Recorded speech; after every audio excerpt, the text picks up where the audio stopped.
All right, we are back. This is Creativity is the Cure. I'm your host, Malcolm Moore, and today I have a very special guest, my good friend, John DeChristopher. How are you doing today, John? I'm doing great, Mel. Thanks for having me. Where are you talking to us from today? I'm talking to you from my bunker. No, I'm talking to you from An undisclosed location. undisclosed location. I'm talking to you. Well, it may as well be my bunker. It's my drum room Yeah. where I do my podcast, and that is where I live in Cohasset, Massachusetts. And when I looked up, I saw that you grew up in Melrose, Massachusetts. Is that far from where you are now? It's about 35 or so miles north of where I live now. I moved down to what they call the South Shore of Boston Yeah. in the early 1990s. Zildjian, the job that I used to have, is located in Norwell, Massachusetts, Right. and I was commuting through Boston every morning, and that was no fun. So I moved down to the South Shore in 1992, and I love it down here. It's we're near the ocean, we're near the beach, and it's a great part of the area. Yeah, you don't want to get stuck on Mass Ave, right? That's what I remember from the one time I was there. Oh no, I get that. Yeah, no, at any time of day, you don't want to get stuck on Mass Ave. And we have a lot of those out here in California, as you know, because you lived here for a while, right? I did. Oh yeah, yeah. Yep. And I used to go out there all the time for work. I mean, I'll just say, I moved from LA back to Boston at the end of 1988, Yeah. and I mean, I wasn't sure that I'd ever go back there. Like maybe for a visit occasionally, and then I got Right. this job at Zildjian a few months later, and found myself out there about 8 times a year. So it's just kind of ironic. But Wow. anyway, Well, let's yeah, talk about the way we know each other is over the years, I was in the music industry too. First, I worked at the great House of Guitars in Rochester, New York. I think that's when I yeah, first met you through maybe doing some clinics. And then my wife and I and our kids, we moved to Bryn Mawr, right outside Philadelphia, and I worked at Medley Music. And so I think from those two places, going to the NAMM show back and forth, you and I got to know each other well. And yeah, for a while there, I was running Jerry Murata's website. And now I'm just doing Steve Gadd's and Chris Parker. And I know all these guys are buddies of yours. yeah. Too bad you couldn't find a couple of drummers that can play, but that's okay, Mal. You'll Yeah. you'll get some you'll get some good work. They're fairly good. And most of them are tap dancers, as we know, right? Yeah, no, I mean they are. Let's just take a moment and say, Jerry, of course, and Steve and Chris Parker, Steve Gadd and Chris Parker. Yeah. I mean, just the absolute greatest guys. Besides their drumming, I mean, Yeah. they are just the greatest humans on the planet. Just Yes. love them. And their ridiculous sense of humor, all very unique. All very unique. Yeah, and happy belated birthday to Steve, who just turned 80 a Yeah, couple of 80 days years ago. old. Wow, astounding. And he's apparently on tour with Paul Simon right now. Yeah, yeah, So cool. that's I hope great. I get to catch that one. Before we get deep into your history and what you're doing and what you're up to lately, I want to go way back in time. And I want to know Okay. what is your first creative memory? Now, I know that you're a drummer, and I know that all the jobs you did take a lot of creativity, but when was the first time that you thought of something and then executed it and brought that thought into the real world? When did you realize that you could use that creative part of your brain? Well, that's a great question. I thought you were going to say, no, I know you're a drummer. So I thought the next part would be, so I don't expect anything creative, but I'm Three just so used musicians to and a that. drummer, right? Yeah, exactly. Exactly. Boy, going back to, well, I don't know if this counts, if this really answers the question, but, going back to playing in a band as a teenager, and when the band that I was in at that time decided to start writing our own songs. I don't know if that's a sort of answer you're looking for, but I Yeah, remember being really excited about the idea of coming up with like my own drum parts, playing yeah, in bands for years, right? That, where we covered other bands, and you're kind of copying what the original right. drummer played. And then, kind of that whole process where you actually are thinking about what you could play that would be, I mean, sometimes it is just a sort of simple beat, but something that really goes along with what the bass player is playing, and Yeah. something that really is different. And I remember this band that I was in at the time had a couple of name changes. We were Trigger, and then we were Voyager. And most of the same guys. And Yeah. then usually because we got in trouble at a nightclub and we had to change our name to get booked back there or something. But no, For but people the listening, that's a last good tactic, by the way. it is, yeah. Aren't you the same guys that came here and broke the bathroom faucet? No, no, no, that's not us. No, we're the good old boys. So that's great. But So you no, were taking, like, let's say you took a Rolling Stone song and first you would learn what Charlie played, but then you might just interpret it your own way and take it to another place, right? sure, yeah, yeah, exactly. That's a great example. Or we write our own original song, Yeah.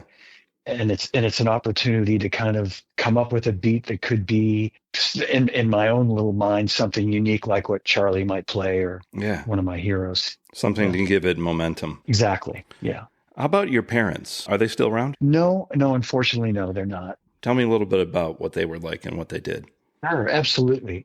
My dad definitely was creative from the standpoint of like when I was really young, and it's funny to think about this now, but he had an electric guitar, like a cheap electric guitar and an amplifier. Like I can picture us sitting in the kitchen in our little house in Melrose and at the kitchen table, and my dad would have the guitar. He'd be sitting down, he'd have it sort of on his lap, and he'd play these little chords.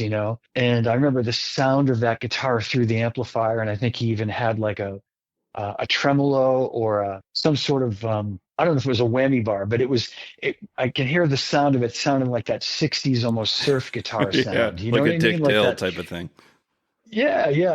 And he just had fun. And then later I remember him having an acoustic guitar, and it got me to even though I'd started playing the drums as a teenager, he bought me an acoustic guitar and I tried to learn it. And I didn't have much luck with it. I didn't have the patience to try to really learn it. Yeah. But going back to that, my dad, dabbled with a guitar, and he was a great artist. He painted, and he would do oil paints and water paints, and he used to build, these really cool models, like a, scale of a model airplane or a Wow. battleship or something. And I don't know if you've ever experienced that or anybody, but I mean, it's like months of he'd come home from work and he'd sit at his little table and he'd have all these little parts and pieces and he'd be gluing things together and Building incredible models, right? patience. That was a big thing back in the day. It really was. Yeah, it really was. And we'd have them in the house. My mom was athletic from the standpoint of, she was an avid golfer. And I think she really encouraged us to, as me and my siblings when we were young, to try it. And we did. We all like golfed when we were younger. And I don't know, I shouldn't say she wasn't creative, but I don't know that was something that really spoke to her the same way it did to my dad, like the arts. But she was certainly supportive of me as a young musician, as a drummer. Well, they do say Both my that parents. these days that it takes, a combination of your left brain and your right brain to assert your creativity. And from what I know of you, at least in the early days, you're a real workaholic. Who did you get that from? I probably got that from both of my parents. I mean, they were both hard workers, and Yeah. my dad really had the same job for the entire time that from when I can remember until he retired in the 90s. He worked for Raytheon. Okay. And yeah, he was, like an old school guy that went to work every day and, worked hard. And that really set a great example for me when it was time for me to sort of figure out what I was going to do. And I remember I would call him for advice when I was thinking of changing jobs or thinking I was going to maybe try something else. And, And you did a lot of you that. know, yeah. And I will say he always encouraged me by saying, my dad was just an incredible guy, just all on his own, and he would say things like, and I find myself saying the same things to my son and both my kids, my son and my daughter, that whatever decision you make is going to be the right one because you know what's right and you're a hard worker and it'll all work out fine for you. And I have to say he was right. I mean, the couple of times I took chances and made a move that I wasn't sure was going to be the right move, it all worked out fine. So Yeah, it sounds like you grew up in a yeah, really creative and supportive environment. yeah, I think so. I would say so. Do you think creativity can help people suffering from depression or things like anxiety? Absolutely, no question in my mind. And I will give you a quick example. What I did mention is that my parents split up and later divorced, but they split up when I was in junior high school, like Okay. seventh grade. Yeah. And that was really, really hard. That was right when I got interested in playing the drums, right at that time. I was 11 years old. And I would Wow. tell you now that yeah, I mean, the drums and playing music were so essential. They were the foundation of me, I being able to go on sometimes because, I was really, really sad Yeah. about my parents splitting up as you would expect someone to be. And That's tough. I, yeah, I remember that, like knowing that I could come home from school and play my drums Yeah. was uplifting to me at a time when I needed that. Some type of escapism, right? Absolutely. Yeah, without a doubt. Let's take a little walk through your career. Now, if I understand correctly, you started out with Wurlitzer. I did. Yeah. After high school, I was planning to go to Berkeley College right here in Boston, and I decided to take a gap year because well, like a lot of kids, I really wasn't sure what I wanted to do. And studying music seemed like as a musician, it was the right way to go. Anyway, I took this gap year and I got a job at Wurlitzer, like a full line music store that had been around, I think, since the late 1800s Oh in my Boston. It gosh. was, it was the place, certainly in the 70s, EU Wurlitzer. And it was right by Berkeley College. It was on Newbury Street, right in the Back Bay area. Yeah. And it was I mean, give you an example, like all the big Boston bands like Aerosmith and the Cars and Jay Giles and the band Boston. I mean, they all shopped there, and Wow. really everybody. Yeah, I mean, and we had a dedicated, excellent drum shop there. So it wasn't just a music store that had a little place where they sold drumsticks and heads. I mean, it was like a full line drum shop where we had everything. And we had a great drum shop in Boston called Jack's Drum Shop, but we could compete head to head in terms of what we sold. And yeah, I mean, Now, was that a chain of stores or was that the only one? it was at the time I started working there was one other store in Framingham, Mass, just, kind of west of Boston and a suburb. And then we later opened stores in New Hampshire and in, I think, Belmont, Mass, which is, near Cambridge, and a couple of more stores opened during the time that I was there. But originally there was just, the main store in Boston and then the little satellite store in Framingham. But it was, it was the place. The Cars owned a recording studio across the street, so they were Wow. coming in all the time. And, Oh man. again, this was like, yeah, the late 70s, early 1980s, and that Yeah. was really the scene back then. So I worked there initially as, in the drum department, and then about a year or so into working there, I was promoted to drum department manager. Right. And all of a sudden I had like a really good gig for a 21-year-old kid that had thought it was just going to be a temporary thing until I figured out where I was going to go to college. And my band was working, and I ended up staying there and kind of deciding this was worth giving it a try, playing and working at this music store. What a great way to dip your toe into the music business. It really was, certainly at that time. And the people that I met along the way, and you and I met when you were working retail, and that's such a key part of it. Like, I met my future boss, Armin Zildjian, while working there. I met Steve Gadd for the first time. Oh man. So Steve was doing a photo shoot for Zildjian, literally next door to Wurlitzer at this great photography at this studio that was a well-known place on Newbury Street. I don't remember the name of it, but it was a really great studio where they, had a great photographer working there. And my friends from Zildjian, who I knew from working at Wurlitzer for a couple of years at that point, came in and said, "We're shooting Steve next door. Can we just take a couple of cymbals to use for the photo shoot, and we'll bring them back?" I said, "Absolutely." And a friend of mine, who's still a friend, who we worked together for many years, Jerry Donegan. Yeah. I remember Jerry saying to me, "Johnny, why don't you come over in about 20 minutes or so with a couple of cymbals, and we'll get you in there and you can meet Steve." I'm like, "Oh, are you kidding me?" So I did. I went next door, and I go into this, and I can picture it. I go into this studio, and there are the Zildjian folks, and there's like a spiral staircase. And Lenny DiMuzio came over and greeted me, and he said, "Hey, Johnny, thanks for bringing these. Do you want to meet Steve?" And I said, "Sure, I'd love to." And now either I went up the staircase or Steve came down. He probably came down. Yeah. And this is a famous Zildjian ad where he had like a towel around his neck, Yes. and they had like water bottles. They were spraying him to look like he was sweating, but it Oh, was that's just, hilarious. you know, yeah, something like. And he came down and he met me, and I met him, and he was, he knows Steve. He was like, how you doing, man? And I had these gold drumsticks, this chain around my neck, and he looked at him. He said, "Wow, those are really cool. Where'd you get those?" And I almost gave them to him. I was Yeah. gonna just go, "Here, take them." But yeah, I mean, it was probably 5 minutes, and I shook his hand, and I was just remember thinking like, in the couple of years before that, the late '70s, I discovered Steve and had become such a huge fan. So that was just mind blowing that I could walk next door and meet him. And I thought it was so, and he remembers the photo shoot, but obviously doesn't remember meeting me, but I remember it vividly. And so Steve is one person, but I mentioned Armin, Lenny, all those guys, and my future father-in-law, Vic Firth, which Wow. I can tell you a quick funny story, and I've told this many times, but Vic would come in. Now he was of course well known for being the principal timpanist for the Boston Symphony Right. Orchestra Right. for 50 something years. So Yes.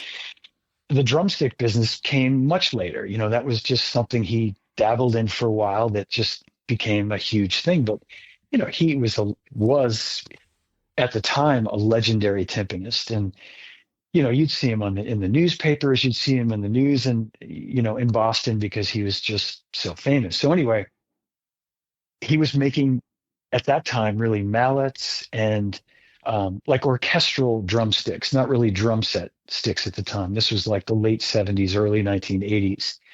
And he would come in on Friday afternoon and deliver the mallets or whatever we had ordered on his way to a Symphony Hall gig. Like Symphony Hall was down the street. He'd come in his tuxedo, usually double park out front. It was like he was a hoot. He'd come in and he'd say, "Here you go. Here's the order. You know, $60 or $80." And he'd say, "I need a check." And I'd go up to my boss, and my boss would say, "Just have him leave the bill, and we'll send him a check." And it was this back and forth. And Vic would say, I'm not leaving this stuff until I get a check." It was this, and that was the way he operated. Yeah. So it was just a funny little routine where we'd go through the same thing every time. He'd say, and I would literally call the house, leave a message, and place an order. Sometimes my now mother-in-law would answer the phone and take the order. And around 1981, he came in one day and he had a pair of American classic sticks in his hand, 5As, and he said, "You play rock and roll, right?" And I said, "Yeah." And he said, "I want you to try these sticks and tell me what you think." And they were the first of what really are his main sticks now, the Yeah. American classic hickory sticks. Wow. And if you probably know the history, but prior to that, all the sticks were the maple, SD1 General and Right. the SD4 Combo and all those, like more orchestral types of sticks. But anyway, I remember playing these sticks and they were like nothing I'd ever played before. And I said, "How can I get more of these? We want to sell these." And he would, we'd get like a couple of dozen pair and be sold out within a couple of days. Yeah. Because, all the Berkeley kids and conservatory kids, things just started to take off. So it's kind of a cool memory to remember when all that started to happen. Yeah, everything really began back then. And then how did you end up working for Simmons? I'm talking about the hexagonal drums. That's a great story because, again, I was working at Wurlitzer, and in 1982, the man that started Simmons in America, he was an English guy named Glenn Thomas, and sadly,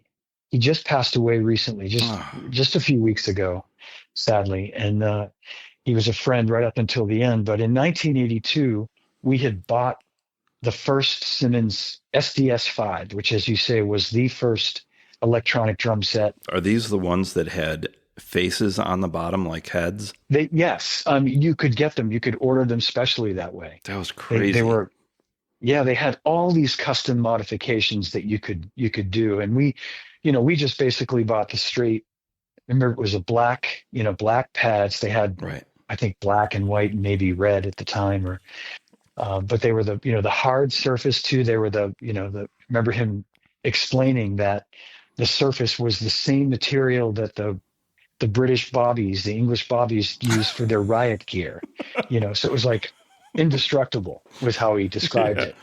And it really was. If you ever played one, Mel, it was like playing on a tabletop, and that many people did not like that about the Yes, pads. wasn't there But something eventually that happened called Simmons elbow when people were hitting these too hard like a wood table? I think so. I played these for a couple of years. I never had any problems, Yeah. but yeah, that was something that people, and they did eventually change the Right. surfaces, but Yeah. but on this particular occasion, so the deal was in 1982 we bought this set at the NAMM show, in the summer NAMM show, and Glenn would come into the shop and demonstrate them because they weren't something that you could just put on the floor and would just sell themselves. Right. So he came in. I recall it being in the fall, maybe September or something, and he was just this lovable, really charming man, just a great guy. Yeah. And he came in and he played great. We set these drums up in the pro audio area, and he did a demonstration, a clinic, and it was a small group of people. And one of the people in the audience was David Robinson, the drummer for the Cars. Wow. And he was someone, yeah, that was really into all the electronics. He had been using like the Syndromes Right. on all the Cars records. So he was very keen to learn about these drums. And Glenn did a great demonstration, and he and I hung out afterward, went and had some dinner and had a couple of beers. And the next day, David came in with his tech, and we fooled with it for like an hour in the drum department. And I'm pushing buttons trying to remember what I saw Glenn doing. And Right. we were all just, going, let's see what this does, and then him and David and his tech left. And a little while later, his tech came back and said, we're going to take these, put them on our account. Wow. So we sold the kit. Yeah. And it was not an inexpensive drum set. It was several $1,000s, a lot of money back then. So they bought that, and Glenn called me, and I'm making this story longer than it probably needs to be, but Glenn called me and said, I heard you sold the kit to the Cars.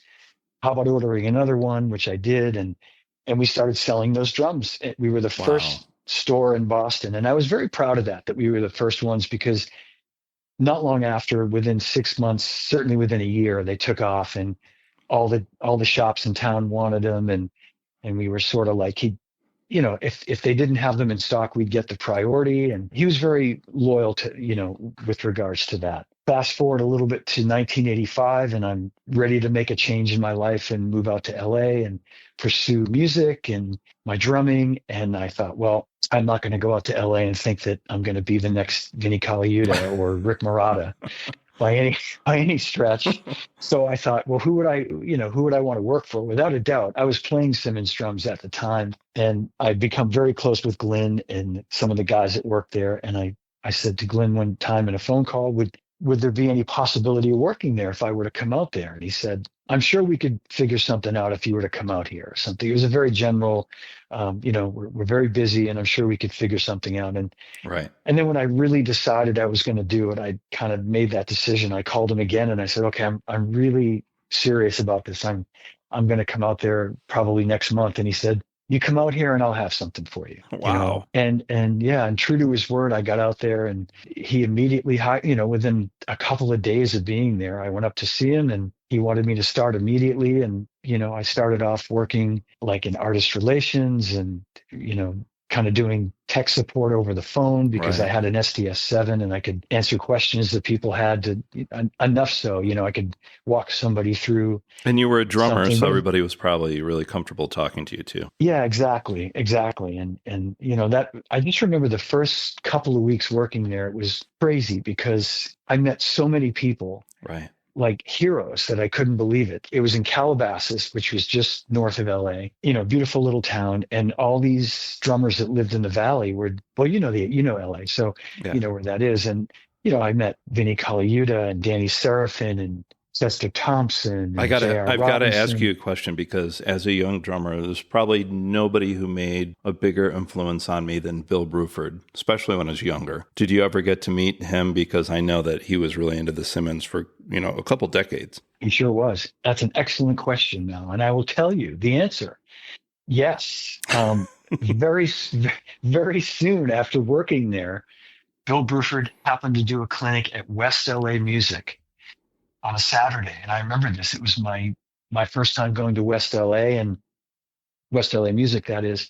I remember that And, store. you Yeah, know, that was a big deal. remember that store on Santa Monica Boulevard? Yeah, great, great store, which I later became, very familiar with. But I remember going down there, and a whole bunch of us from Simmons went, and I met Bill, and we hung out for a while, and he was just, like and I've met him a couple of times since then, but just another incredible gentleman, like this really, I can't explain it any other way than I just remember leaving there thinking, what an amazing guy. Like not just his playing, but just this He's a brilliant really, guy. Yeah. yeah, just, One of the reasons why I brought him up, so as a young drummer, when I started hearing him play with King Crimson and Earthworks, his jazz band that he had later, playing melodies and chords, and he would program right. these into the Simmons drums. And that led me back to one of his heroes, Max Roach, who was one of those guys that did very melodic solos. So the combination of those two guys, not only playing rhythm, but melody was really beautiful to me. Absolutely. Yeah. I didn't realize that Max was a big hero of his, but that makes perfect sense. What's funny is for like the you said. listeners and you got to go back and check out The Drum Also Waltzes, the original with Max Roach, Mhm. and then listen to how Bill reinterpreted that in the 80s. It's really cool. I will do that. I will. Yeah. I remember seeing, I don't know what the music show was, but I remember seeing King Crimson on like a cable TV music show. Right. And at one point, Bill, you probably have seen this. Bill goes up and there's just a wall of Simmons Yeah. pads Yeah. behind him. Do you remember that? Yes. And he's like you say, he's playing them like a keyboard. He's playing this melodic, Yeah. and it's incredible. And I think, he was so instrumental in taking Simmons to another place in Yes. terms of how people interpreted those drums. They weren't just these effects sounding little Right. analog Right. tom-toms. They were I think he was one of the first guys that started using them as a controller too. He had his own rack sound modules. Yeah. So I don't know if you remember when Yes had this reunion tour, and I think Right. it was 1990 or 91. Yeah, I went to that. It was both Bill and Alan White Yes. playing drums. Yeah. And so Alan and I had become very good friends when I worked at Drum Workshop, and then went over to Zildjian, and I got him playing our drumsticks, and Alan was a very good friend. But I remember going to the show in Boston, and he said, "Would you like to say hello to Bill?" And I said, I met him. Don't know if he'll remember me. And he was really polite. He probably didn't, but he remembered the clinic at West LA Music. So this would have been about 5 years later. Right. By then, Bill was playing the SDX, like the state-of-the-art Simmons, and he was talking about that. And Alan was playing the acoustic drums. And it was a really, really cool to hear both of those sounds together, like hearing them play together and hearing the acoustic drums and Bill playing the Simmons and what he did with them. And it was an amazing concert. Yeah, that was a crazy, I think it was like the Union album where they put That's both what it was, versions yeah. of the band, right? Like the 70s and the 80s. And they had Trevor Rabin, I think, was in there, right? That's right. Yeah. Trevor Rabin and Steve Howe. Yeah. Wow. Yeah. I think both guitar players were there. Yeah. Now, how did you get from Simmons to DW? By the way, I love your podcast episode with John Good. I really learned a lot from that. Oh, well, thank you. I was going to say, when you said, how did I get from Simmons to Drum Workshop, I was going to say the 101 freeway west, but north, whatever. You're making me think of the Saturday Night Live skits about when they're talking about how to get, with Bill Hader and Fred Armisen. Oh, that's hilarious. Yeah. You only understand that if you live here. Exactly. So basically, I was at Simmons about a year, a little longer than a year. I started there in like July of 1985, and in September of 86, things were changing, and Simmons had a lot of competition at that point between Yamaha and Roland, and electronic drums seemed to be, it wasn't what it had been a couple of years before that. Right. And so make a long story short, things were changing within Simmons, and my job was probably, because I had been moved into sales at one point, probably pretty safe, because the sales guys were the ones that were kind of keeping the lights on, so to speak. But one night I got a phone call at my house from Don Lombardi, who I'd met a couple of times at clinics and just around town. He had gotten my number from someone. And I don't know if you know Don, but he's this very happy, cheery guy. He said, "Hey, it's Don Lombardi. How you doing?" I said, "Oh, hi, Don. How are you?"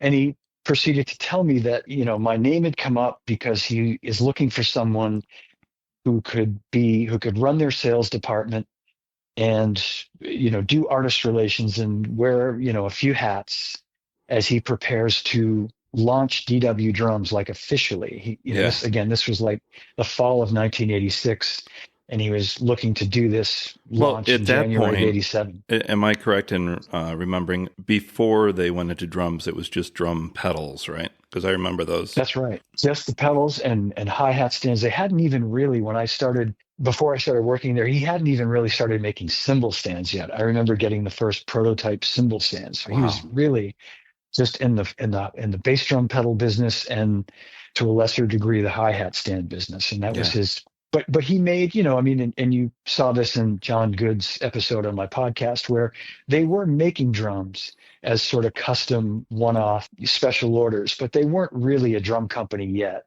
Right. And their history, is better to kind of learn their history from them. But my recollection, and John confirmed this, is that in the late 70s, Camco sold the tooling and some remaining parts to DW, Okay. and they sold their name to Tama Hoshino. Oh, okay.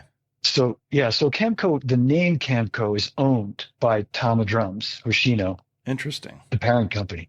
Yeah, but DW, of course, the lug stot design and all the tooling that goes with that, of course, is DW. So in fact, Tama, for a minute, literally a year or two in the late 70s, introduced their version of Camco drums that were very good. They were made in the Wow. USA, and the lug was a little different. It was like a more oval shaped lug. Yeah. Not exactly like the round Camco lug, but I think there wasn't enough interest in those drums, so they proceeded to just move forward with Tama drums. But I can go on that. But in any case, so Don, asked if I'd like to come up and see the operation, which I did, and I took a ride up there after work one night, and I liked Don, just spending time with him, and him taking me around the factory and telling me what his vision was. And Was it in Oxnard then? no, it was in Newbury Park, which is Thousand Oaks. Oh, okay. Okay. Just past Westlake, and so they had moved up. They were in a small 2-unit industrial park, and yeah, so I went up there after work and liked what I saw. We had dinner and talked about things, and I just, I think I left it something like I really need to think about this, and honestly, I felt like if I was going to make this kind of a change, it had to be worth it to me. We had found out we were expecting our first child, my son. Wow. And I thought, if I'm going to make a move like this, I don't want to regret it, and I don't want to wish that I had negotiated something better 6 months from now. And Right. that was a time in my life when I was kind of learning about things like that. I was still only about 25 and figuring a lot of that stuff out. But we came to, an agreement, came to terms on what would be a good compensation. And the hardest part then was going to be to tell Glenn that I was making this change. But, Glenn being Glenn, he was just such a great guy about it. He totally understood. He knew that I was expecting a child, and I think he knew there was some uncertainty at Simmons, Right. and wished me well. God bless him, man, because I would see him for years after that at NAMM shows when he'd be there, and he was just as nice and kind and great as he ever was, Well, so I worked for DW, as you say, out in California, and at a point, it just felt like I needed to be back on the East Coast with our little, 18-month, almost 2-year-old son, and flying back and forth so that, my parents and our families could kind of get to know the first grandchild. And, Yeah.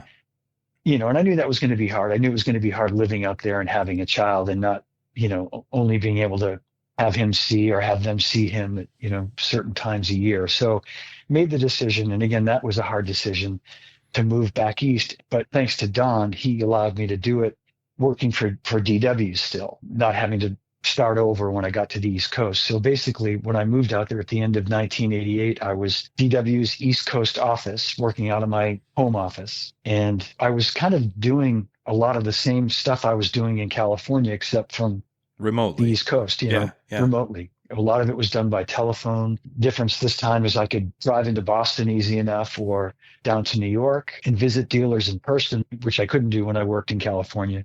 So there was a benefit to it. And I'll share this for the young listeners to know in terms of a business side of it. My compensation changed from being a salaried employee to a commissioned employee. Wow. Yeah, and the good news was that DW drums were starting to take off after a couple of years of really all of us pounding the pavement. I mean, it didn't happen overnight. It wasn't like I said to John in the podcast. It wasn't like one day we decided we were going to sell drums and it was just a success story instantly. Yeah. It was really hard. I remember some of the dealers that are still around today that are DW's biggest dealers telling me, we don't need another drum company. We have, yeah. I mean, I would hear that and I go, I understand. I know what you're saying. Like, I have no comeback to that other than let me just send you, try these drums Right. and tell me what you think and see if you can sell them. But we sell Ludwig and we sell, Yamaha and Tama and Pearl. We don't need any more drum companies. But anyway, we were pretty relentless in terms of, trying to get the brand out there, signing artists and all that. And so anyway, I moved out there back east the end of 88 and it was going fine. I came back to LA for the NAMM show in January of 89, still working for DW. And I happened to go by the Zildjian booth to say hello to Lenny DiMuzio and my friend Colin Schofield, who I got to know, who worked there. And Colin was in charge of marketing. And he said, do you have a resume? Because your name came up recently and we're looking to make some changes, and I heard you're living back on the East Coast now, and wondering if you'd want to come down and talk to us. And I remember asking like what the job was, and he was kind of coy, didn't really want to say anything. And so I think we had a phone conversation when we all got back on the East Coast. I think we spoke on the phone, and again I asked, what exactly is it, and he gave me a little more information, and I went down and interviewed and.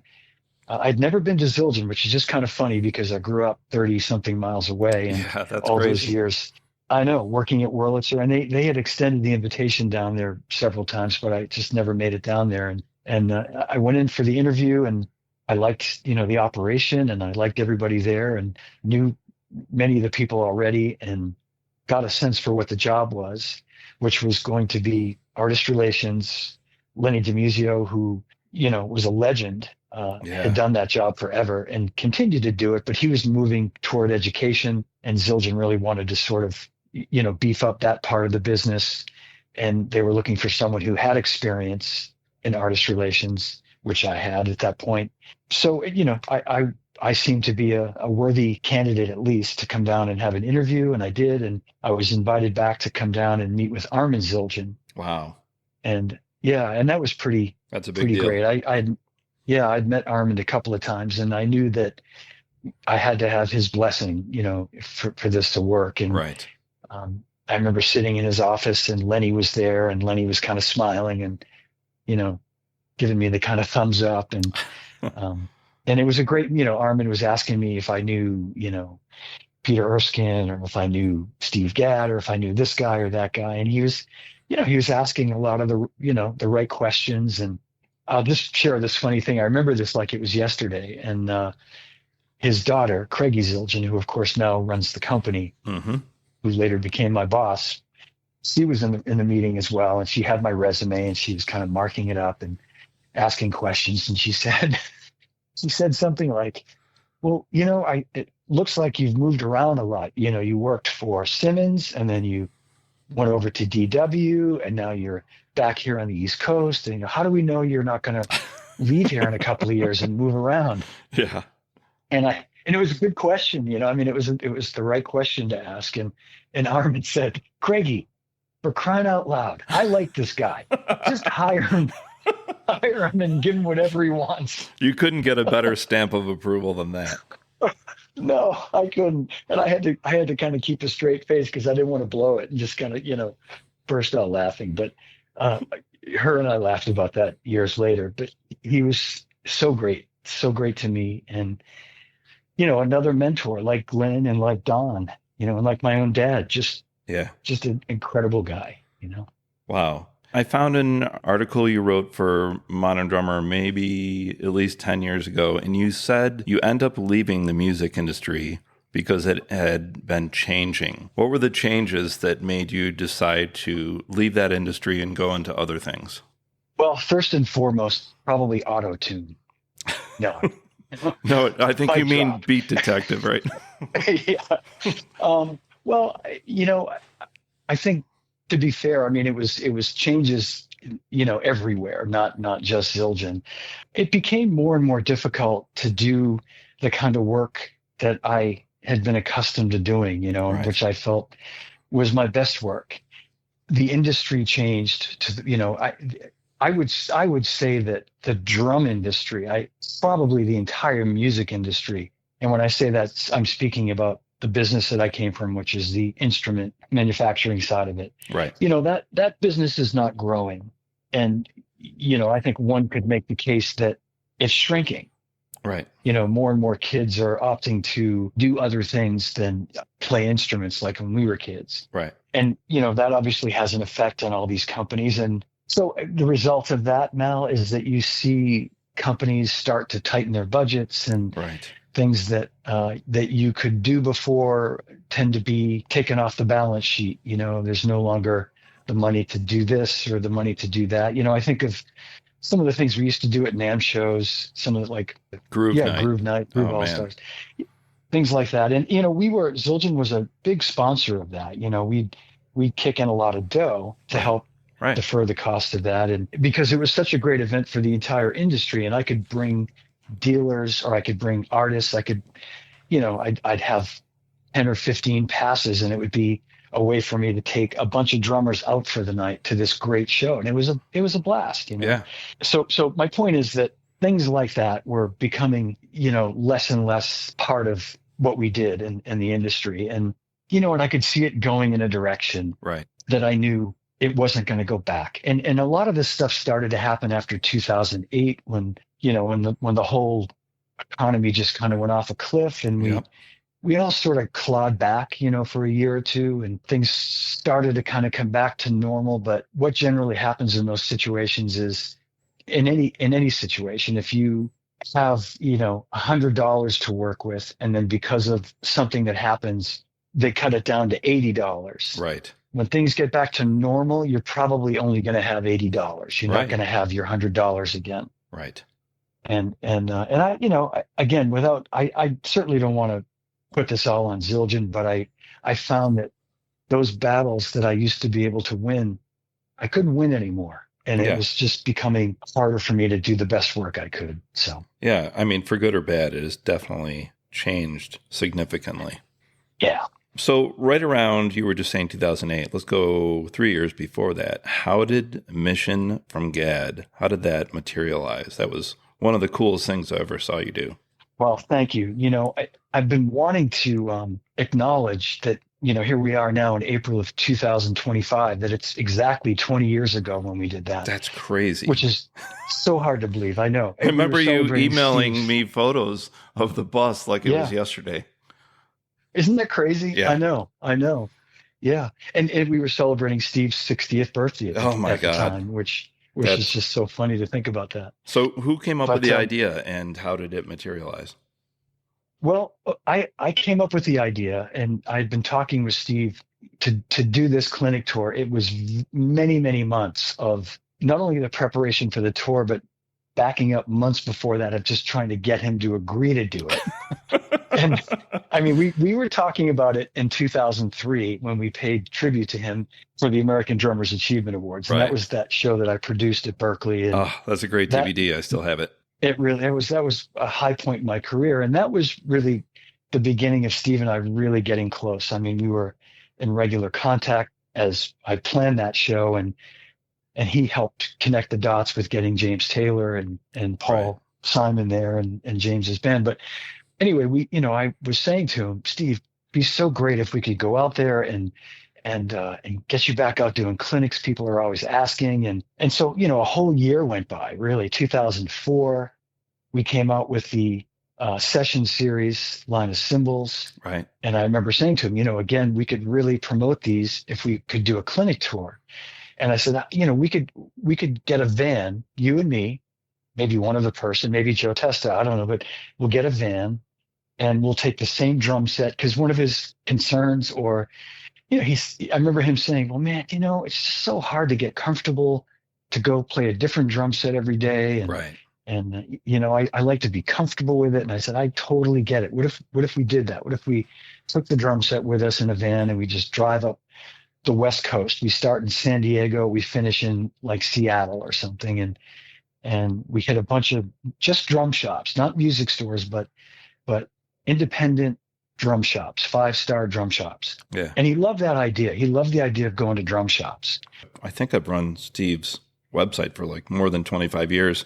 One thing we always run into is, every day there's 20 people saying, can you give me drum lessons, or can you do a clinic here? Was that a way to offer people the experience to see him in a clinic in a way that could reach more people, and then a little bit easier for Steve to do it all at once? Exactly. And the fact that it was drum shops, I felt was important because, with all due respect to chain stores, the drum shops know how to put the clinic on. They know how to promote it. Yeah, they're drummers. They're drummers, and they invest the equity. They invest the blood and the sweat into making sure that we're going to have a good turnout. You're not going to show up, and you're not going to have some guy in the middle of the floor saying, "Oh, there's a clinic tonight. Oh, shoot, I didn't know that. Really? No one told me." Right. And there's drums in boxes that haven't even been taken out yet. Yeah. In a heap. So that was to avoid all that, because I've been through that now many times. Yeah. So you took the experience of your whole career and you're like, all right, the logistics and the practicality of this, I know how to do this. Exactly. And it has the potential to be incredibly big and incredibly successful for everybody. And so I will say Steve gets the credit for the idea of the tour bus, because the whole idea of the van, he was warming up to that, to the idea of us not flying, basically. Let's avoid having to fly anywhere. Let's just be able to just drive we'll drive a few hours every night, 4 or 5 hours, or sleep and then drive a few more hours the next day and get to where we're going. Yeah. And he said, well, what if we got a bus? And I went, that might cost more than a van. I need to look at that. So we started looking at the idea, and it was not cheap, obviously, but again, the potential for what we could do. Right. Taking, and the idea then grew to, let's bring a bunch of prototype cymbals with us, and in the afternoon at West LA Music or wherever we're going, we'll have a big sale where we'll sell a bunch of cymbals, and that'll help defer some of the costs. Well, let's be honest too. I mean, he's got all these other companies, Remo, Yamaha, LP. I'm sure they kicked in and they appreciated all the free advertising almost, right? Yeah, they were willing to, but the first couple that we did, the first couple of tours, we actually declined their offer for financial support, because we wanted it to be just Zildjian. We wanted it to be, some of the other companies weren't real happy about that from the standpoint of wanting to be involved. But, I assured Yamaha and Remo and Firth and everybody that you're going to get exposure. He's going to be using, there's going to be a logo on the bass drum. And he would, and Steve, I would never tell him not to do this, but every night he would say, I want to thank all my companies, Zildjian, Yamaha. So he would thank all the companies. Oh, so that's great. And, yeah, he would do that. So, well, not for nothing, but Zildjian, who else has been around more than 400 years? Right, exactly. And it was something we felt like, let's just try to do this on our own. And, for lack of a better way of putting it, try to reap the benefits of us doing this and having it be our way, not feel like we have to tweak it or change it a certain way so that all the companies can do their thing. Let's just do it how we want to do it and see how it goes. So no compromises and keep it simple, right? Exactly. And that's what it was. It was no compromises. I mean, it was a really well done tour. And that very first one we did, which was right at this time, 20 years ago, April of 2005, I've never seen crowds that size. I sound like somebody else. I'm scaring myself. I don't want to say that. But I mean, this thing was that's promoted. All we'll say. Yeah, that's all we'll say. But this was promoted by all the dealers. I mean, they really got behind it. We were going to like St. Louis and everything, the criteria were like, you need to have a separate venue. We're not going to do this in the store and limit it to 100 people, because that's how many people you can cram into your store. We're going to do this in a proper venue. We're going to do this right. And we were getting, like 800, 1,000 people. The one that we did, I remember at the drum pad in Chicago, Illinois, 800 or 1,000 people. It was incredible. Every gig, and Steve was having a great time. And I'll back up a second now. When it started, the idea started to really come together, and he was leaning more toward doing it. He came to the NAMM show that year, January of 2005. And I persuaded him to come to a dealer reception that we were having in one of the suites we had. And I said, Steve, I want you to come with me and just come and meet some of the guys that own these drum shops. These are all the people we're talking about. Right. And he did. And I introduced him to like Jim Pettit from Memphis Drum Shop and Gary Forkum, who used to own Forks Drum Shop in Nashville, and all the independent drum shop owners, West that owned Explorers Percussion. And he got such a great feeling, and he said, yeah, man, I think this would be cool. Yeah, let's do it. So we did. And because up till then, he still wasn't sure. He had like a small window between Eric Clapton and James Taylor, and he just wasn't sure, like, that he wanted to spend 3 weeks doing this in between. And it worked out great. And then from there, we did another one. How many of these did you do altogether? So we did 3 in the U.S., in 2005, we did 2, and then 1 in 2006 on the East Coast. We did 2010, so 15 years ago, we did Europe. We did that in 2 legs. Right about this time, we started the first leg in 2010 in Europe, and then had to reschedule part of it for the fall of 2010 due to volcanic ash. I was going to bring that up. I was going to say, do I remember you guys had some challenges due to a volcano? Yeah, we couldn't get over to Europe. Where was it? Was that Italy? Yeah, I think we had to cancel.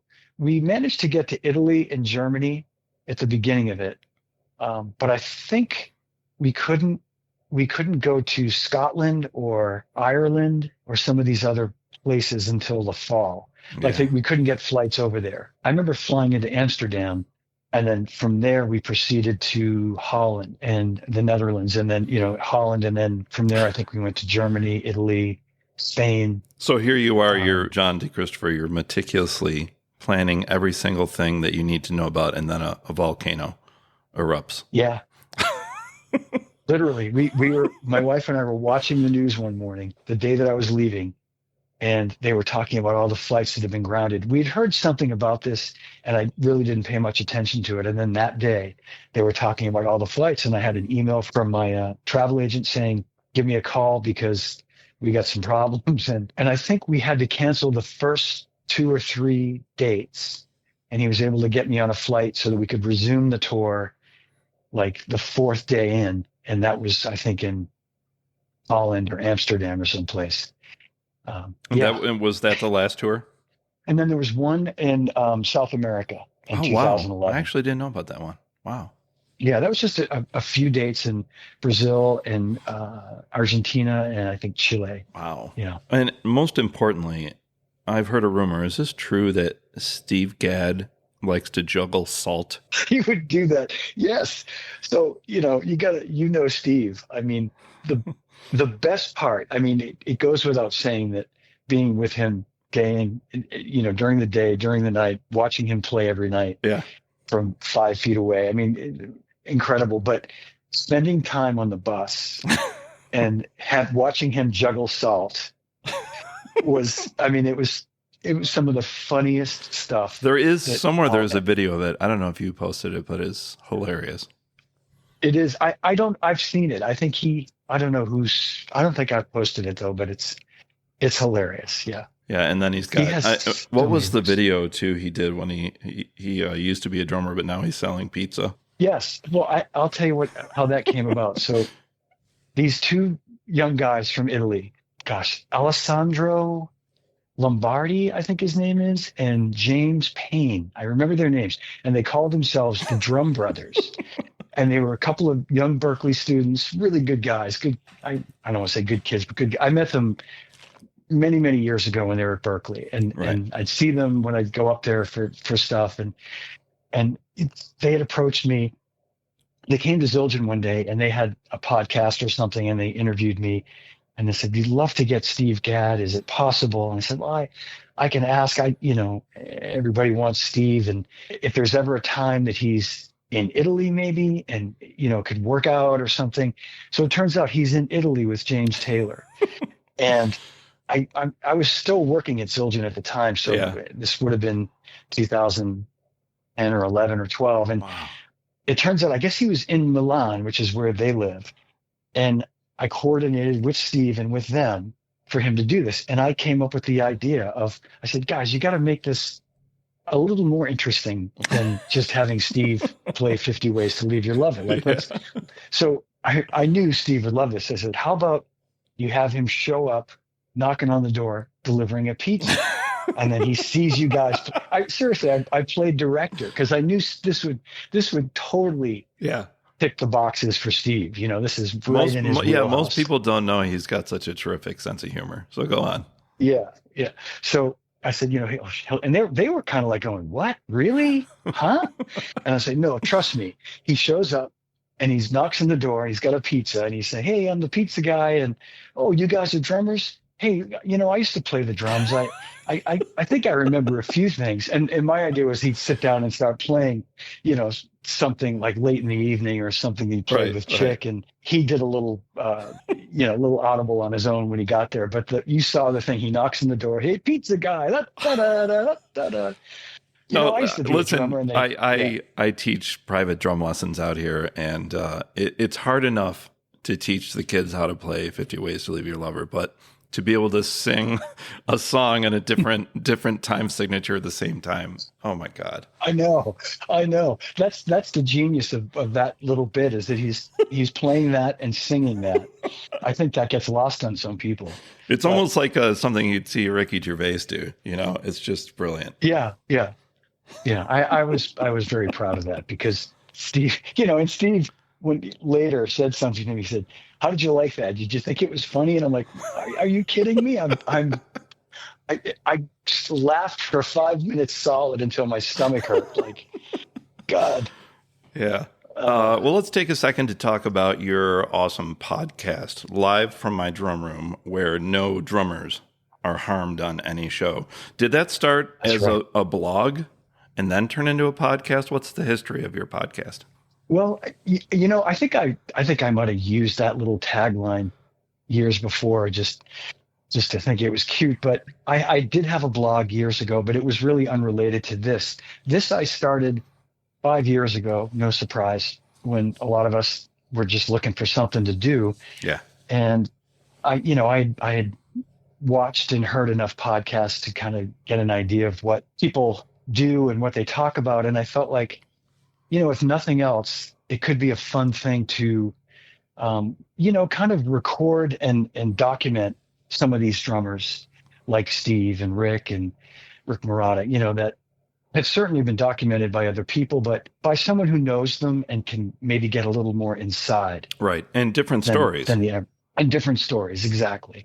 And the very first one I did was with Rick, really just as a test. He and I'd never done any sort of live stream anything, and I didn't even know what I was doing. And I remember hooking up the camera and the stream, and then there's Rick and I, and we were live on Facebook in front of like probably thousands of people in those days, because people were on Facebook all day. And I'm saying, yeah, I can see you, Rick. Can you see me? And we're talking, and then it just got to be funny because it was Rick, and he just started saying things that, would be, that just are funny, and it felt comfortable. It felt like it was something that I could sort of work with. And then my first real official serious one was with Steve. Yeah. And I'm just going to say, not surprisingly, when I saw the sort of response from people, I remember looking at it after I'd streamed it on Facebook, and it was something like 10,000 people or 15,000 people get really excited. And one thing I like about yours is just surprises. I was watching the one with Rick and Steve the other day, and then Willie pops on. So you never know what's going to happen. That one was really funny. That was great. Will was putting all these comments in there, and I texted him. I said, Will, here's the link. Why don't you jump on? And and it was just so cool for him to. And they're all such great friends that it was seamless. Like he just jumped right into the conversation. But thank you for talking about that, because I got to a point where, not that I didn't enjoy it in the beginning, but I really felt like I wanted to get a little more polished and a little more serious about it. Yeah. And I started to put more effort into it. And I think it's gotten better as time has gone on. I think so too. I really look forward to him. And you've interviewed so many people that have inspired me, but I'm wondering for you personally, who's your dream interview that you haven't done yet? Who would you just love to interview? Oh boy, I have a handful of people. Of course I'd love to get Ringo. Yeah.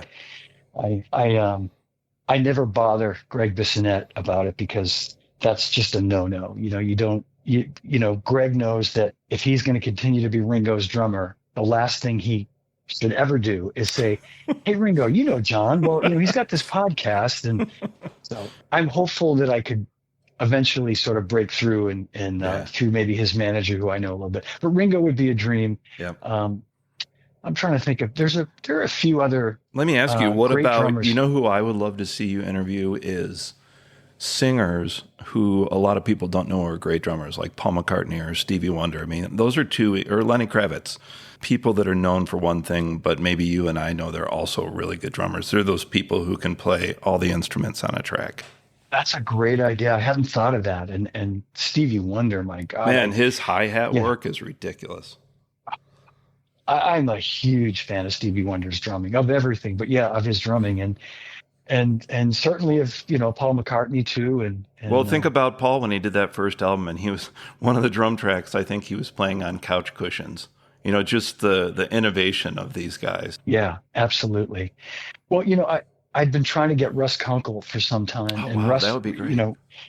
yeah, and we came close a couple of times, and he's just so busy touring. And I reached out recently, and he sent me the nicest response. It was just the most, and he just said, "I'm so sorry. I've got to be." So he said something like, in typical Russ, humility. He said, I'm probably the worst guest you could ever have because, I'm never available or something. I said, "No, you're the best guest because you're never available. That means you're busy. You're the holy And he said, grail. "But yeah, exactly." He said, "Let's try for the fall." So hopefully that's going to happen. All right, fingers crossed on that. Yeah. Yeah, fingers crossed. But I've got a couple of, I think, cool little surprises in store. One guy, I can tell you who it is. And you might laugh at this, but since you know the '80s pretty well, I was in touch with an old friend who I got to know when I was working at DW by the name of Jerry Spicer, Okay. who is the drummer for Men at Work. Oh, I love his drumming. Yes, Yeah, he's great got drummer, really great iconic fills. He does, and he's got a great groove, man. He, Yeah. really listen to those songs, and he really could groove. Great feel. And we reconnected recently, and he was aware of my podcast, which was nice. And I think he was a little surprised to hear from me. And he's actually busy doing some stuff, but I said, let's check back in, middle of April, end of April, and we'll figure out a date. But That is an incredible idea. A lot of times when I'm teaching kids and they hear Earth, Wind, and Fire, and they're like, they did that with a computer. I'm like, no, dude. Back then you had to play that well. I mean, you hear the Men at Work tracks. They're incredible at a time when drum machines were taking over. Here's a guy that just had his own groove that sounded like nobody else. That's right. I mean, he could play, and yeah, he could play in time. And like you said, he could come up with great parts and great fills that were inventive. And I do miss hearing music and go, I could tell a drummer by his drum roll, and because of Beat Detective now, everything is kind of on the grid, and it's harder to get the personality through. And that's why I love if somebody like Foo Fighters records in Dave's garage and they just play live. And if they make a mistake, then they just do it again. Yeah. I could see that about Dave, that he would be like old school in that. Yeah, and Steve too. Steve Gadd Band, all those albums, just those guys playing live. I really miss that, and I hope that comes back. Yeah, me too. I know. I find myself, not surprisingly, just listening to older music for that reason now. Yeah. I just, because that's what kind of turns me on more than a lot of the new stuff. Well, and it's fun to hear like a police track where they're speeding up and slowing down, but that's part of it, and that's part of the fun, the excitement, and the momentum. Absolutely. Yeah. I mean, old Stones records, Charlie, and oh God. Yeah. even some of the old Beatles. I mean, Ringo has incredible time, but there are some songs where it just gets exciting, and that's what's supposed to happen. I mean, Steve Gadd, Rick Marotta, anybody would tell you that. Well, just like Charlie on the song Start Me Up. I love how he hits the snare on one.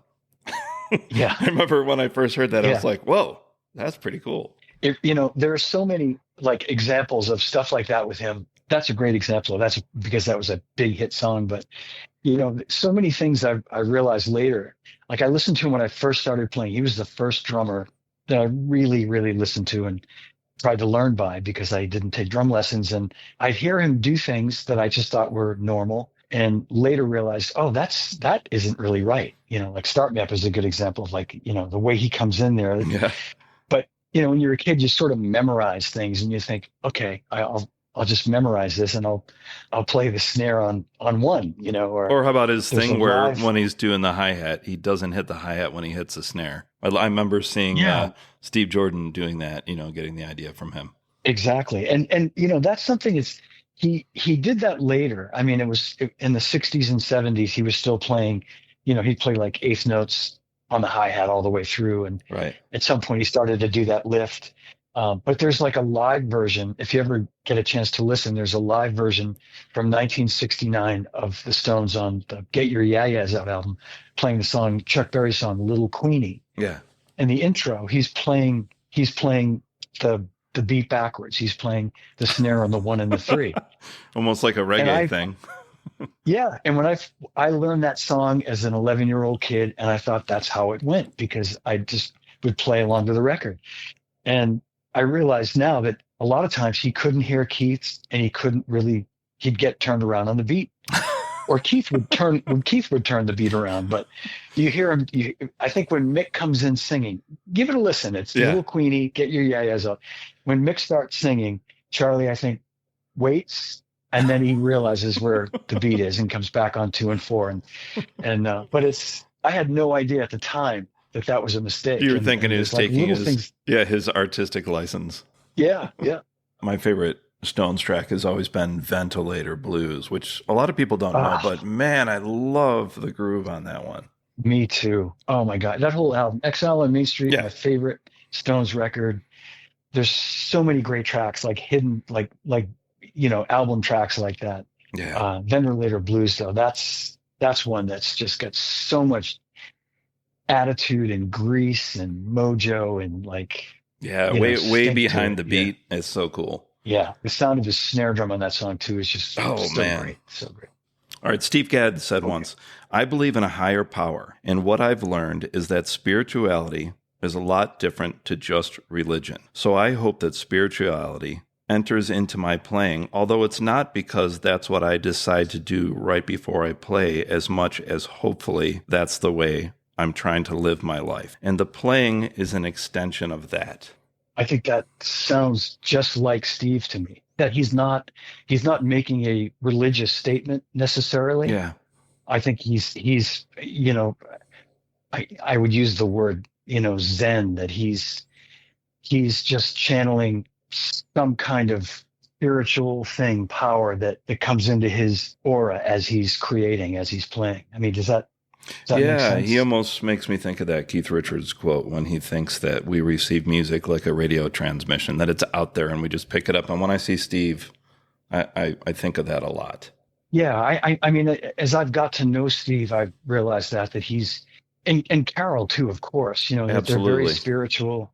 Yeah, and they, like they don't want to put anything negative out there. Yeah. And the atmosphere, and my wife, she's a great influence and on me in that regard too, because I'll say something and she'll say, now, honey, let's not put any of that out there. Let's just think good thoughts. Let's not put any of that. And Steve is like that because you'll never hear him. I've never heard him say anything bad about anyone. I've rarely seen him get angry, and I'm not going to name any names, but I remember a time he was over at my house when we had started the website, when we were talking, and he had invented, let's just say, something for drummers, and it was really cool. And then he found out that somebody had stole his idea and put it on the market before he did. And I remember him and Carol, and he was starting to get upset, and then he just takes a deep breath and he goes, I'm doing pretty well. And I'm pretty happy with the things I have in life, so I'm just going to let it go. And that just stood with me forever. I mean, that was like 25 years ago. And I was like, wow, that takes a lot to take a breath and realize, I got to pick my battles. This really doesn't matter. Yeah, I think I know what you're talking about too, and that sounds exactly like Steve. And I will tell you, there were a couple of times during at least that first clinic tour we did when we were still sort of working some of the bugs out, the Mission from Gadd tour. Yeah. There were a couple of times where he got a little mad about just how long things were taking. Yeah. And and I was the guy he would get mad at, because who else is he going to get mad at? But, sometimes the autograph sessions could go for hours. Oh, that'll burn And anybody out. he'd be exhausted, and everybody wants a photo, and he doesn't want to ever say no to anyone. Yeah. And I would be the guy kind of trying to move things along, and I'd have to tell someone, you got your photo. Can we just, can you only sign 2 of these albums and not 12? And then Steve, this is the great thing about Steve, is I know he'd be dying to get out of there, but then he'd turn to me and he'd go, "No, John, it's cool, man. It's cool. Let him, I'll take another photo."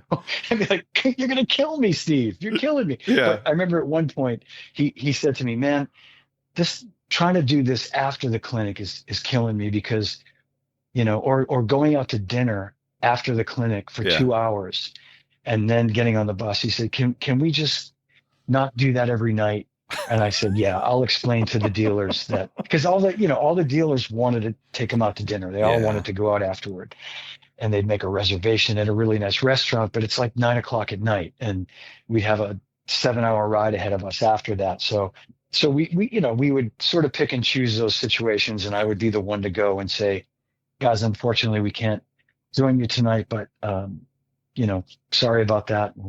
Maybe next time." And he would never get mad. That's the great thing about him, is he finds a way to just keep that positive kind of Zen thing, Yeah, I can only say good things about the Gadds, how Steve and Carol have affected my life in a positive way. I mean, my God, Carol has helped me with my health so much over the years. Oh, that's great. And one of the great things I love Steve does is whenever he brings his band to Catalina's, I always bring my drum students, and they're terrified to go into the green room and meet him. But he's always like, "Hey, man." And I always go, "Hey, Steve, they have a dog. Ask him about his dog." And so that, How old puts are your students now? Anywhere from like 4 to 15. That's awesome. And Sorry, but continue. here's what I love, though. He always, they're like, "Oh, tell me about this." And he goes, "No, man, tell me, what kind of music do you like? What kind of drums do you have? What do you, tell me about yourself." And he flips it to be on the focus of the kid, and then they calm down, and then they can talk about dogs. Yeah. Yep. He's always, exactly. He would always be that way. He would zero in on like a young kid in the audience with his dad who'd come over to meet him, and you could see the kid was shy, and he'd go, "How you doing? What's your name? Yeah. So how do you like being a drummer? What do you like? Who are some of the guys you listen to?" Yeah. And I think sometimes kids would be a little embarrassed to say Travis Barker, and not him. And he'd go, "Oh yeah, he's really good. Yeah. He's great. Have you ever checked out this guy?" And, and Steve is never going to go, "Have you checked out what I do?" He would never do that. Never. And he makes everybody so comfortable, immediately. And I just have to tell you, when you mentioned Carol helping you with your health, that first tour we did in 2005, we started in San Antonio. We had a couple of days off when we got there, and we were talking about running. And I told Steve, I used to run in high school. I was on the track team and the cross country team, but I don't really run anymore because my feet started bothering me or something. He's like, "Man, you got to get the right shoes. We're going to get you some good shoes." And we went to a sporting goods store, and I bought a pair of running shoes and started running on that tour. Yeah. And I mean, it just brought it all back for me. And 20 years later, I went running this morning. I mean, I run, 5 days a week if I can. Yeah. He's a real inspiration health-wise. He and Carol both. Absolutely amazing. Yeah. Absolutely. Before we go, though, I want to help you promote your stuff. So how can people watch or listen to Live from My Drum Room? Well, I thank you. I appreciate it. I've just recently gone to the 20th century with a website, and people can visit I know it's so funny to hear that, my website in 2025. Yeah. And it is livefrommydrumroom.com. And I post like YouTube clips from past episodes. You can basically go to my YouTube channel, which is Live from My Drum Room, and watch all the shows are up there. I'm on all the podcast platforms, Apple, Spotify, iHeartRadio, Yeah, I mean, everybody. I gotta say, Um, I try to watch yours live because it's fun and it's interactive. But like a lot of other people, I'm often busy, and so I might wait to the next day because I know you're always going to repost it. Absolutely. Everything right, exactly. And I try to remind people that if you miss it live, it's going to be up on YouTube either the same day or the next day or soon after. So um, I do the shows live, and I want to continue to do that. And I'm now streaming live on Facebook and YouTube at the same time. But yeah, so you can go to my website and you can get all that information, livefrommydrumroom.com. You can email me or text me at livefrommydrumroom@gmail.com. And if you have a question or want to contact me for any reason. And I do want to mention that I do sell some merchandise, T-shirts and hoodies. Ooh, And I created a scholarship last year with the that Percussive was Arts that was Society. my next question. Tell me about the scholarship. Great. Well, so this is a scholarship. I've been wanting to do something for a while to just sort of give something back, and this really made the most sense to me. So everything, every penny that I make from selling these T-shirts and hoodies goes toward endowing that scholarship. And the scholarship allows a student or probably anyone to attend the PAS, Percussive Arts International Convention, which is held in Indianapolis every year. It pays for someone to attend that. Oh, that is so Um, cool. yeah, I'm really proud of it, and you can go onto the pas.org website and find their scholarships. And I've got a link on my website as well where you can find it, and you can. There's criteria, and they are the ones that determine who the winners are. But I'm happy and honored to offer this scholarship.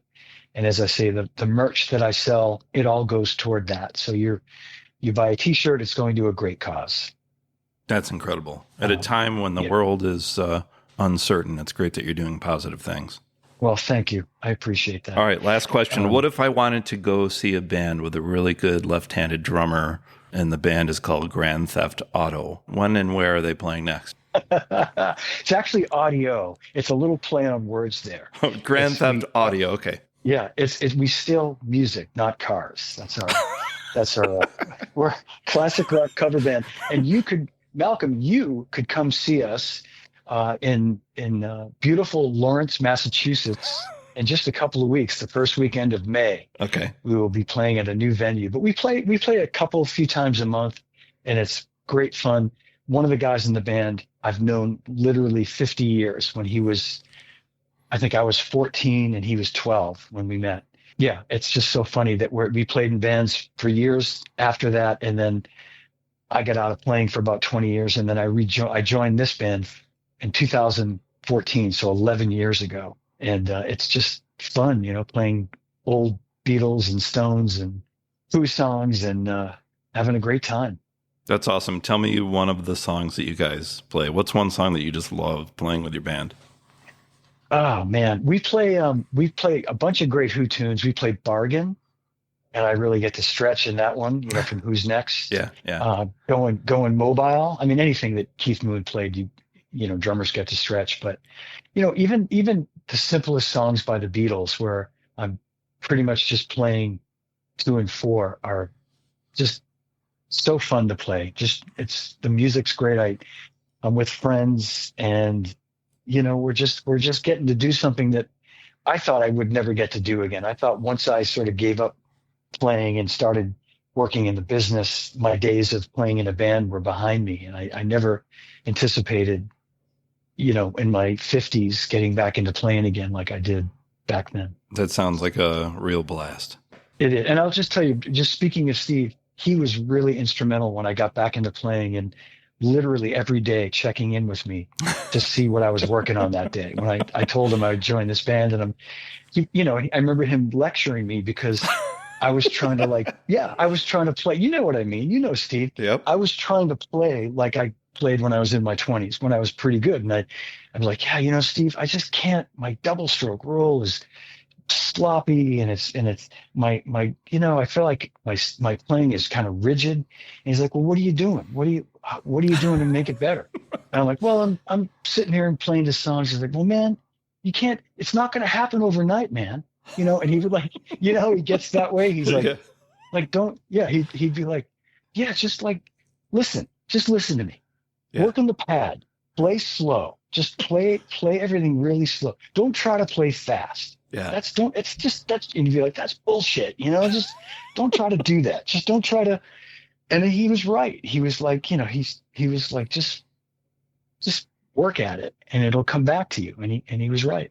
John DeChristopher since 1960. Thanks so much for talking to me today. Really been a pleasure, Mal. I so appreciate you having me. Thank you.